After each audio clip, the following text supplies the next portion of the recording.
ಶ್ರೀಯಪ್ಪತ್ತೆ ನಿತ್ಯಾ ಗಣಿತ ಗುಣಮಾಣಿಕ್ಯ ವಿಶದ ಪ್ರಭಾ ಚಾಲೋಲ್ಲಾಸೋಪಹತ ಸಕಲಾವದ್ಯ ತಮಸೆ ಜಗಜ್ಜನ್ಮಸ್ಥೇಮ ಪ್ರಳಯ ರಚನಾಶೀಲವಪುಷೇ ನಮೋ ಶೇಷಾಮ್ನಾಯ ಪ್ರತಿಹೃದಯ ದೀಪ್ತಾಯ ಹರಯೇ ನ ಶಬ್ದಾರ್ಥೌ ಗಾಢಾ ನ ಚ ನಿಗಮ ಚರ್ಚಾ ಸುಚತುರಾ ನ ಚ ನ್ಯಾಯೇ ಪ್ರೋಢಾ ನ ಕಲ್ಪಿತ ವಿದ್ಯಾ ಅಪಿ ವಯಂ ಪರಂ ಶ್ರೀಮತ್ಪೂರ್ಣಪ್ರಭತಿ ಗುರುಕಾರುಣ್ಯಸರಣಿಂ ಪ್ರಪನ್ನಾಃ ಮಾನ್ಯಾಸ್ಮಃ ಕಿಮಪಿ ಚ ವದಂತೋऽಪಿ ಮಹತಾಂ ನಾರಾಯಣಂ ನಿಖಿಲಪೂರ್ಣಗುಣೈಕದೇಹಂ ಯದ್ದೋಷಮಾಪ್ಯತಮಮಪ್ಯಖಿಲೈः ಸುವಾಕ್ಯೈः ತಸ್ಯೋದ್ಭವಾದಿತಮಶೇಷವಿಶೇಷತೋऽಪಿ वन्द्यं सदा प्रियतमं मम सन्नमामि ॐ असाधो ब्रह्मजिज्ञासा ॐ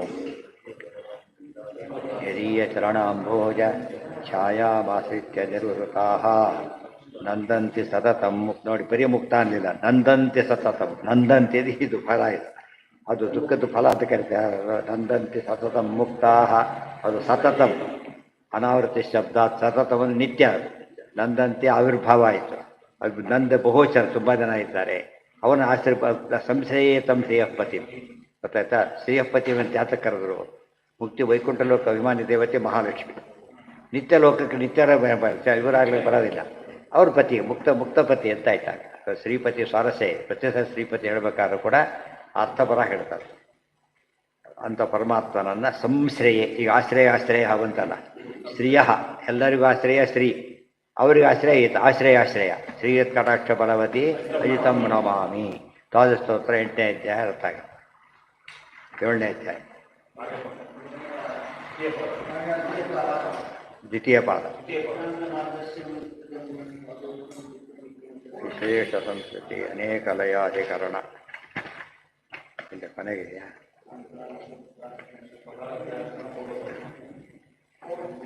ಎಷ್ಟು ಸ್ತ್ರೀ ಶುರು ಆಗಬೇಕು ಅಲ್ಲ, ಆಯ್ತಲ್ಲ. ನೀನು ಇಯಂ ವಿಮುಕ್ತಿ, ವಿಮುಕ್ತಿ ಬರೀ ಮುಕ್ತಿ, ವಿಮುಕ್ತಿ ಮುಕ್ತಿಯ ವಿಶೇಷ ಅಂತ ಹೇಳಿದರೆ ಬರೀ ಎಲ್ಲ ಹೇಳಬೇಕಾಗಿರಲಿಲ್ಲ.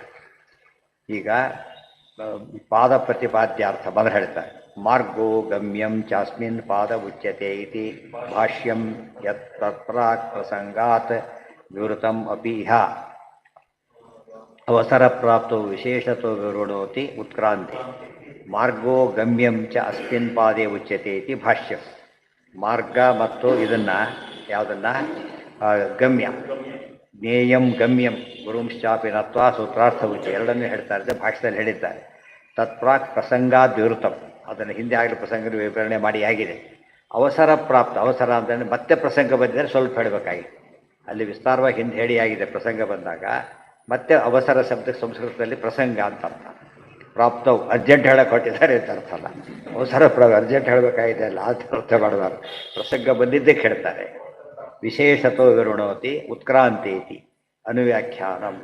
ಉತ್ಕ್ರಾಂತ ಮಾರ್ಗಶ್ಚ ವಿಮುಕ್ತ ಗಮ್ಯಂ ಪಾದೋದಿತಂ. ಉತ್ಕ್ರಾಂತಿ ಮತ್ತು ಉತ್ಕ್ರಾಂತವಾದ ಮಾರ್ಗ ಮತ್ತು ವಿಮುಕ್ತ ಗಮ್ಯ ಎರಡನ್ನೂ ಪಾದದಲ್ಲಿ ಹೇಳ್ತಾರೆ. ಯೇ ಶರೀರಾದುತ್ಕ್ರಾಂತಾ ಮಾನುಷಾ ತೇಷಾಂ ಮಾರ್ಗೋ ಭಗವಲ್ಲೋಕ ಗಮನಾರ್ಥ. ಯಾರು ಉತ್ಕ್ರಾಂತರಾಗಿದ್ದಾರೆ ಅವರಿಗೆ ಭಗವಲ್ಲೋಕಕ್ಕೆ ಹೋಗ್ಬೇಕೀಗ. ಅದಕ್ಕೆ ದಾರಿ ಹೇಳೋದಕ್ಕೆ ಮಾರ್ಗ ಅಂತ ಕರೀತಾರೆ. ಗಮ್ಯಮಪಿ ತೇಷಾಮೇವ ಇತಿ ಪ್ರತೀತಿ ನಿರಾಸಾಯ ಉಕ್ತಂ ವಿಮುಕ್ತಿ. ಯೇ ಕರ್ಮಣೋ ದೇಹಾಚ್ಚ ವಿಮುಕ್ತಾ ತೇಷಾಂ ಸರ್ವೇಷಾಮಪಿ ಗಮ್ಯಂ. ಎಲ್ಲರಿಗೂ ಗಮ್ಯ ಪರಮಾತ್ಮನೇ. ಇದಂ ಉಭಯಮೇತತ್ ಪಾದೋದಿತಂ. ಎರಡನ್ನೂ ಈ ಪಾದದಲ್ಲಿ ಹೇಳಿದ್ದಾರೆ. ತತ್ ಅಧಿಕರಣೇಶು ಪೂರ್ವಪಕ್ಷಯುಕ್ತಿ ಸಿದ್ಧಾಂತಯುಕ್ತಿಶ್ಚಾಹ ಸುಕ್ರಮೇ. ಮತ್ತು ಅಧಿಕರಣಗಳಿಗೆ ಪೂರ್ವಪಕ್ಷಯುಕ್ತಿ ಸಿದ್ಧಾಂತಯುಕ್ತಿ, ಅದಕ್ಕೇನೆ ಯುಕ್ತಿ ಅಂಥೇಳಿ ಅದು ಅದಕ್ಕೆ ಯುಕ್ತಿಮಾಲಾಯ ವ್ಯಕ್ತಂ ಚಕ್ರೆ ಯುಕ್ತಿಮಾಲಾಯ ವ್ಯಕ್ತಂ ಚಕ್ರೆ ವಿವರಣಂ ಯುಕ್ತಿಮಾಲಾಯ ಅಂತ ಹೇಳಿದ್ದಾರೆ. ಇದು ಯುಕ್ತಿಮಾಲಾಯ. ಸೊ ಅದೇನೇನು ಅಂತ ಕೇಳಿದರೆ ಸುಕ್ರಮ ವಿಕ್ರಮೌ ಚ ಸಾಂತಾನಿಕ ಪ್ರಾಪ್ತಿರಭೀಷ್ಟತಾ ಚ ಸೌಕರ್ಯಮಿತ್ಯನ್ಯ ಮತಸ್ಯ ತರ್ಕ. ಅನ್ಯಮತ ಅಂದರೆ ಪೂರ್ವಪಕ್ಷ. ವಿಶೇಷ ಸಂಪ್ರಾಪ್ತಿ ಪ್ರಾಪ್ತಿರುತ್ವ ಪ್ರಾಪ್ತಿ ಕ್ರಮಾನುರಾಗ ಕಥಿತಾನುವೃತ್ತಿ ಸಿದ್ಧಾಂತ ನಿರ್ಣೀತಿಕರಾಹ. ಇವು ಸಿದ್ಧಾಂತ ಯುಕ್ತಿಗಳು, ಯುಕ್ತಿ ನಿರ್ಣಯ ಮಾಡಿಕೊಡ್ತಕ್ಕಂಥ ಯುಕ್ತಿಗಳು. ಅನ್ಯಮತಸ್ಯೈತಿ ಜಾತೌ ಏಕವಚನಂ. ಜಾತೌ ಏಕ ಅನ್ಯಮತ ಅಂತ ಹೇಳಿದ್ದಾರೆ. ಒಂದೇ ಮತ ಇಲ್ಲ, ಬೇಕಾಷ್ಟು ಮತಗಳಿವೆ ಅಂತ ಹೇಳೋಕ್ಕೋಸ್ಕರ ಜಾತ್ಯ ಕವಚರ ಅಂದರೆ ಕಲೆಕ್ಟಿವ್ ಸಿಂಗಲರ್ ಅಂತ ಕರೆಯೋದು. Collective singular. ಜನ ಏನಂತಾರೆ ಅಂದರೆ ಜನ ಒಬ್ಬನೇ, ಜನರು ಏನಂತಾರೆ ಅದು ಏನು, ಜನ ಏನಂತಾರೆ ಅದು ಆ ರೀತಿ ಹೇಳೋದಕ್ಕೆ ಜಾತ್ಯೇಕ ವಚನಂ ಅಂತ ಹೆಸರು. ಸಿದ್ಧಾಂತ ನಿರ್ಣೀತ ಕರಸ್ತರ್ಕಾಹ ಇತಿ ಶೇಷ. ಸಿದ್ಧಾಂತ ನಿರ್ಣಯ ಮಾಡ್ತಕ್ಕಂಥ ತರ್ಕ ಅಂತ ಸೇರಿಸ್ಕೋಬೇಕು ಅಂತ ಅರ್ಥ. ಶೇಷ ಅಂದರೆ ಸೇರಿಸ್ಕೊಂಡು ಹೋಗಿ ಅಂಡರ್ಸ್ಟುಡ್ ಅದು. ಓಂ ಅಪ್ರತಿಕಾಲಂಬರಾನ್ನಯತಿ ಇತಿ ಬಾದರಾಯಣ ಉಭಯತಾ ಚ ದೋಷಾತ್ ತತ್ಕರ್ತಶ್ಚ ಓಂ ವಿಮುಕ್ತಗಮ್ಯಂ ಪ್ರತಿಪಾದಯಿತುಮಿದಂ ಸೂತ್ರಂ ತದ್ಭಾಷ್ಯೆ ನ ವಿಸ್ಪಷ್ಟಮಿತ್ಯತಃ ಸ್ಪಷ್ಟೀಕರಿಷ್ಯನ್ ಪ್ರತೀಕ ಶಬ್ದಾರ್ಥಂ ತಾವದಾಹ ಪ್ರತೀಕಂ.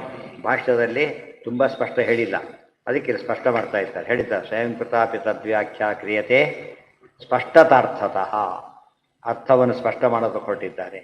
ಅಪ್ರತೀಕಾಲಂಬನ ನೈತಿ ಇತಿ ಬಾದರಾಯಣ ಉಭಯತಾ ಚ ದೋಷಾತ್ ತತ್ಕೃತುಶ್ಚ ಪ್ರತೀಕಂ ದೇಹಾದಿಕಂ ಆದಿಪದೇನ ಮನಃ ಪ್ರವೃತ್ತೀನಾಂ ಭಗವತ್ಪ್ರೀತಿಮತಾಂ ಗ್ರಹಣಂ ಯದ್ಯಪಿ ಸೂತ್ರೇ ಅಪ್ರತೀಕಾಲಂಬನಾನಾಂ ಗಮ್ಯಮುಕ್ತಂ ಪ್ರತೀಕಾಲಂಬನಾನಂತೂ ಪರಿಶೇಷ ಸಿದ್ಧಂ. ಒಬ್ಬರಿಗೆ ಹೇಳಿದ ಮೇಲೆ ಇನ್ನೊಬ್ಬರಿಗೆ ಎರಡರಲ್ಲಿ ಎರಡೇ ಜಾಗ ಇರೋದು. ಒಂದ್ಯಾವುದು ಬ್ರಹ್ಮಲೋಕದಲ್ಲಿರೋದು, ಇನ್ನೊಂದು ಅಮುಕ್ತ ಸ್ಥಾನದಲ್ಲಿ ಎರಡೇ ಜಾಗ ಇರೋದು. ಅದರಲ್ಲಿ ಸಾಧಕರಿಬ್ಬರೇ ಇರೋದು, ಪ್ರತಿಕಾಲ ಅಪ್ರತಿಕಾಲ. ಇವರಿಗೆ ಅದು ಅಂತ ಹೇಳಿದ್ರೆ ಉಳಿದವರಿಗೆ ಅಂಡರ್ಸ್ಟುಡ್, ಗೊತ್ತಾಯ್ತಾ? ಅಪ್ರತಿಕಾಲಂಬನ ಪರಂ ನಯತಿ, ಅಪ್ರತಿಕಾಲಂಬದರು ಅಂತ ಏರಿದ್ದಾರೆ ಅವರೆಲ್ಲ ಅಮುಕ್ತ ಸ್ಥಾನ ವೈಕುಂಠಕ್ಕೆ ಹೋಗಿಬಿಡ್ತಾರೆ. ಶ್ವೇತದ್ವೀಪದಲ್ಲಿರ್ತಾರೆ ಅಮುಕ್ತ ಸ್ಥಾನ, ಅಲ್ಲಿ ಒಂದೇ ಕಡೆ ಅಲ್ಲಿಗೆ ಹೋಗ್ತಾರೆ. ಇವರೆಲ್ಲ ಬ್ರಹ್ಮಲೋಕದಲ್ಲಿರ್ತಾರೆ. ಯಾರು ಇದು ವೇಟಿಂಗ್ ರೂಮ್ ಮೇಲೆ first class second class waiting ಆ ಥರ ವೇಟಿಂಗ್ ರೂಮ್ನಲ್ಲಿ ಫ್ರೆಂಟ್ ಇರುತ್ತೆ ಅಷ್ಟೇ ಹೊರತು ಬೇರೆ ಅಲ್ಲ. ಹೋಗೋದು ಒಂದೇ ಇದಕ್ಕೆ, ಆ ಬ್ಯಾಚಲ್ಲೇ ಮುಕ್ತಿಗೆ ಹೋಗೋದು. ಅಲ್ಲಿ ಇವರು ವೇಟ್ ಮಾಡೋ ಜಾಗ ಬೇರೆ ಆಗಿದೆ. ತದ್ಗತಮೇವ ಏನರಾಹ ಉಪಾಸತೆ ಪುರತಃ ಸಮಾಪ್ನುಯುರ್ ಬ್ರಹ್ಮಾಣಂ ಅಸ್ಮಾತ್ ಮತಿಮಾಪ್ಯ ವಿಷ್ಣುಂ ಪ್ರಾಪ್ಸ್ಯಂತಿ. ತದ್ಗತಮೇವ ಏನರಾಹ ಪ್ರತೀಕಂ ದೇಹಾದಿಕಂ. ಪ್ರತೀಕ ಅಂದರೆ ದೇಹಾದಿಗಳು ಅಂತ ಅರ್ಥ. ಅಂದರೆ ದೇಹದಲ್ಲೇ ಉಪಾಸನೆ ಮಾಡೋದು. ಪ್ರತೀಕಂ ದೇಹ ಉದ್ದಿಷ್ಟ, ಗೊತ್ತಾಯ್ತಾ? ಯೇಷಾಂ ತತ್ರೈವ ಚಿಂತನ. ದೇಹದಲ್ಲಿ ಮಾತ್ರ ಉಪಾಸನೆ ಮಾಡ್ಲಿಕ್ಕೆ ಬರೋರೆಲ್ಲ ಪ್ರತೀಕಾಲಂಬನರು.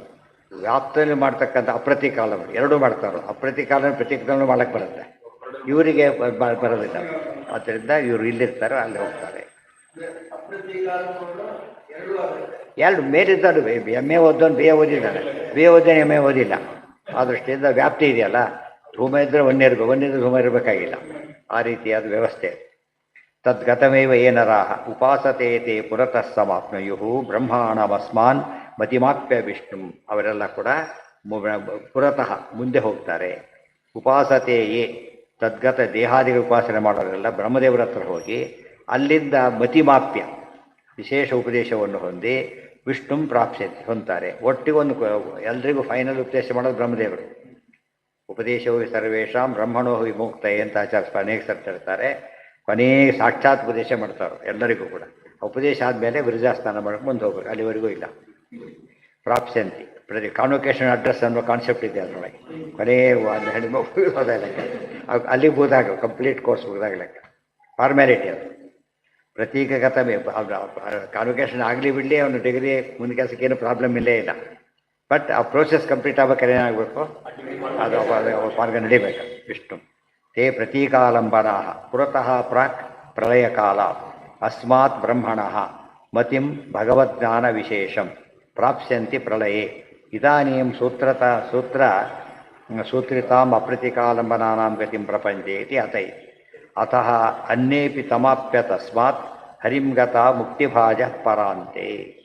ಎಲ್ಲರೂ ಕೂಡ ಈ ರೀತಿಯಲ್ಲಿ ಒಟ್ಟಿಗೆ ಸೇರಿ ಪರಾಂತೆ. ಪರಾಂತೆ ಅಂದರೆ ಏನು? ಪರಕಾಲಾಂತೆ. ಪರಕಾಲಾಂತೆ ಶುರು ಮಾಡಿ ಏನು ತಾತ್ಪರ್ಯ ಏನಂತ ಹೇಳಿದರು? ವೀಕ್ಷಾಬಹೋವ ಪರನಾಮ ನಿಮೇಶಕಾಂತೆ. ಇಲ್ಲೂ ಹಾಗೆ ಪರಾಂತೆ. ಇಲ್ಲಿ ಇದು ಮುಗೀತು ಬ್ರಹ್ಮಕಲ್ಪದ ಕ್ಲೋಸ್ ಅಲ್ಲಿ ಬ್ರಹ್ಮಕಲ್ಪ ಇತಿ. ಶ್ರೀಮದ್ ಭಗವತ್ಪಾದಾಚಾರ್ಯ ಒಂದೇ ಭಗವತ್ಪಾದ ಅಲ್ಲಿಗೆ. ಶ್ರೀಮದ್ ಬ್ರಹ್ಮಸೂತ್ರಾನುವ್ಯಾಖ್ಯಾನೆ ಚತುರ್ಥಾಧ್ಯಾಯಸ್ಯ ತೃತೀಯಃ ಪಾದಃ. ಪ್ರತೀಕಾಲಂಬನೇಭ್ಯೋ ಅನ್ಯೇ ವ್ಯಾಪ್ತೋಪಾಸಕಾಃ ಅಪ್ರತೀಕಾಲಂಬನಾಃ. ಡೆಫಿನೇಷನ್ ಅದಕ್ಕೆ. ಪ್ರಥಮತಃ ತಂ ವಿಷ್ಣು ಪ್ರಾಪ್ಯಾಪಿ ಪರಾಂತಕಾಲೆ. ಮೊದಲು ಹೋಗಿದ್ದು ವಿಷ್ಣು ಹತ್ರ ಹೋಗಿದ್ದಾರೆ, ಇಬ್ಬರೂ ಆಗಿದೆ ಇಲ್ಲ ಅಂತ. ಸತ್ಯಲೋಕಕ್ಕೆ ಹೋದರೂ ವಿಷ್ಣು ಲೋಕಕ್ಕೆ ಹೋದ ಲೆಕ್ಕ. ಯಾಕೆ ಹೇಳಿ ನೋಡೋಣ? ಅಲ್ಲ, ಎಲ್ಲ ವಿಷ್ಣು ವಿಶೇಷ ಸನ್ನಿಧಾನ ಇಟ್ಬಿಟ್ಟಿದ್ದಾರೆ. ವಿಷ್ಣು ವಿಶೇಷ ಸನ್ನಿಧಾನ ಇರೋದರಿಂದ ಅದು ದೇವ್ರನ್ನ ತಲುಪಿದ ಹಾಗೆ ವಿಶೇಷ ವ್ಯತ್ಯಾಸ ಇಲ್ಲ. ಸತ್ಯಲೋಕ ಅದಕ್ಕೆ ಮಹತ್ವ ಬಂದಿದೆ. ಆದ್ದರಿಂದ ರಾಮದೇವರು ರಾಜ್ಯ ಆಳ್ತಿರ್ಬೇಕಾದ್ರೆ ಭೂಲೋಕ ಏನಾಯಿತು ಅಂದರೆ ವಿರಿಂಚಿ ಲೋಕ ಸಮ ಆಗೋಯ್ತು. ಅದು ದೇವರಿದ್ರೆ ವಿರಿಂಚಿ ಲೋಕ ಆಗುತ್ತಲ್ಲ, ಪರಮಾತ್ಮ ಇದ್ದರೆ ಅದು ವಿರಿಂಚಿ ಲೋಕ. ಅದಕ್ಕೆ ಅವ್ರು ಏನು ಮಾಡಿದರು, ಅಲ್ಲಿ ಬಂದುಬಿಟ್ರೆ ಸರಿ ಹೋಗುತ್ತೆ, ದೇವರ ಕೇಳಕ್ಕೆ ಹೋದ್ರು ಭೂಲೋಕಕ್ಕೆ, ಆದಷ್ಟು ಬೇಗ ಬಿಟ್ಟು ಬಿಡುವಂತೆ.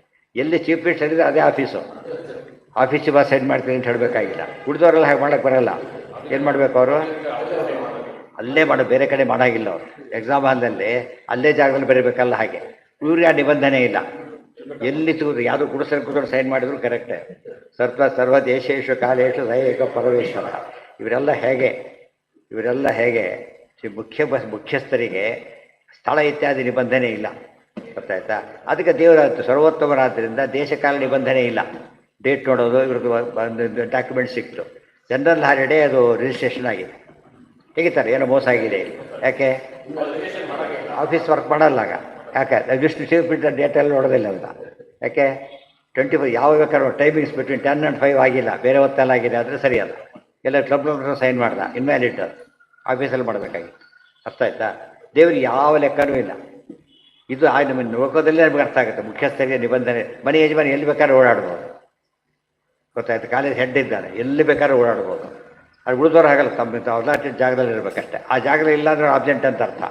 ಇವ್ನು ಎಲ್ಲಿ ಬೇಕಾದ್ರೂ ಓಡಾಡ್ಕೊಂಡ್ರು, ಮೀಟಿಂಗ್ ಎಲ್ಲೋ ಹೋಗಿರ್ಬೋದು. ಈ ಮತ್ತೆ ಇವ್ರು ಮೀಟಿಂಗ್ ಅಂತ ಹೋಗಾಗಿಲ್ಲ, ಕ್ಲಾಸಲ್ಲಿ ಯಾವುದೋ ಪರ್ಸ್ ಮೀಟಿಂಗೆಲ್ಲ ಒಳಗೆ ಬರೋಲ್ಲ. ಎಲ್ಲಿ ಬೇಕಾದ್ರೆ ಅಫಿಷಿಯಲ್ ಕೆಲಸದ ಏನು ಬೇಕಾದ್ರೂ ಮಾಡ್ತಾರೆ. ಆ ಒಂದು ಸ್ವಾತಂತ್ರ್ಯ ಅದು ಮೇಲೆ ಹೋಗ್ತಾ ಪವರ್ ಜಾಸ್ತಿ ಆಗ್ತಾ ಹೋಗುತ್ತೆ. ಹೈಯೆಸ್ಟ್ ಅಂದರೆ ಏನೇನೋ ಅಪ್ಲೈ ಆಗ, ಅದು ವಿಶೇಷ. ಈ ಚೀಫ್ ಏನಾಗುತ್ತೆ ಇವರಿಗೆಲ್ಲ ಕೂಡ ಅಧಿಕಾರ ಮುಗಿದ ಕತೆ ಮುಗಿತು ಅಷ್ಟೇ, ದೇವರ ಪ್ರಶ್ನೆನೇ ಬರೋದು.